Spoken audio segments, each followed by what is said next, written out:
In this video, we're going to look at some housekeeping that you can do when you first get started with LYNX Whiteboard. These are all things that you can do in the website lynxcloud.app. So you've downloaded LYNX, you've got it ready, but you want to set up some linked drives.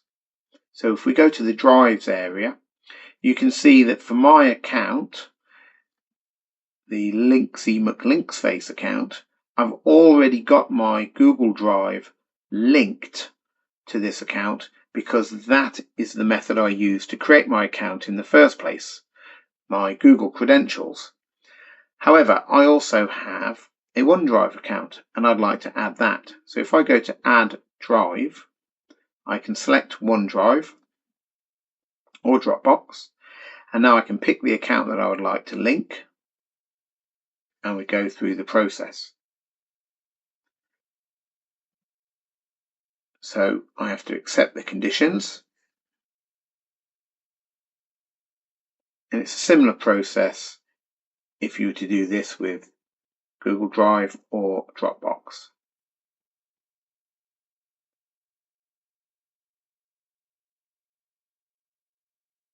And so now you can see that it's brought in some files there, and if we go home, we can see that my OneDrive is there for me, as well as my Google Drive and the free LYNX Cloud storage area of 1 GB. Next, what I should do is go to my actual account, and we can check in on things like my account email address and name. I can add a picture in if I want to for my account. I can check which plan I'm on. So currently I'm on the LYNX free plan. I haven't upgraded to LYNX Pro. I can turn on email preferences there about updates. It's a good idea to get those emails so that we know when there's an update to be done or new features in LYNX.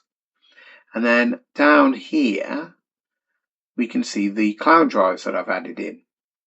Now, if I was someone that used Teams quite a lot, then I would have a lot of SharePoint folders linked to Teams, and all of those folders would be populated here, and there'd be a lot of them probably.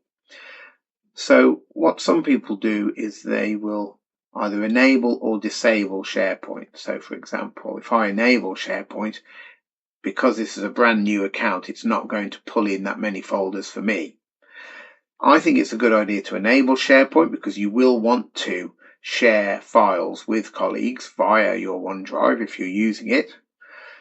But what I find is the easiest thing to do is to then hide all the drives, and all the drives that I've hidden apart from the LYNX Cloud will come down here into the hidden drives, and then I can cherry pick the ones that I'd like to return to my visible drives. So all I have to do here is say unhide my Google Drive, and it will do that for me, and I will also unhide my OneDrive.